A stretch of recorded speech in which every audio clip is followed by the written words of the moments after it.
Here we are back at the England training centre at Urca. They had a closed session on Tuesday, so trying to keep their plans under wraps. But I suspect we've got a pretty good idea of what England are likely to do. And with me is John Cross, the Mirror's Backpage newsgatherer. John, not going to be too many changes, are there, you don't think? No, I think the biggest change you'll see really is in tactical. I wouldn't be too surprised if Roy Hodgson actually sticks with the same 11, which I think is a bit of a gamble actually. I don't think you should underestimate the fatigue factor from Manaus, the sort of kind of strenuous nature of that game under those humid, hot conditions, and it'll be interesting to see whether that plays a part in England's performance over the course of the 90 minutes against Uruguay. But I think generally, he'll keep it the same.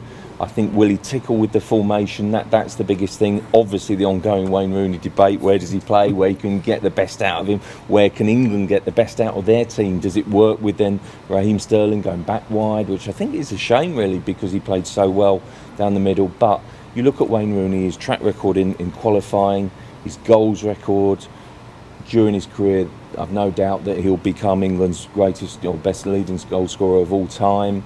And if England are to do well in this tournament, then I'm sure it'll need a big statement, a big couple of performances from Wayne Rooney. I thought it was interesting actually when Raheem Sterling was in this room on Tuesday and was asked about Rooney. He talked about him as being his idol effectively, but he also said, with his passing ability and vision and my running, we can really cause problems.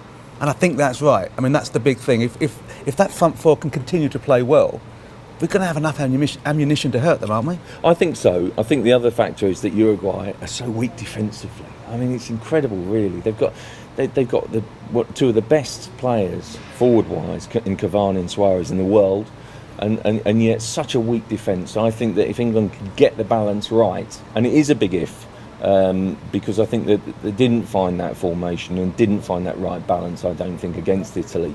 And I don't think it worked particularly well. I mean, it's a very ambitious attacking formation, whichever way you play those four players.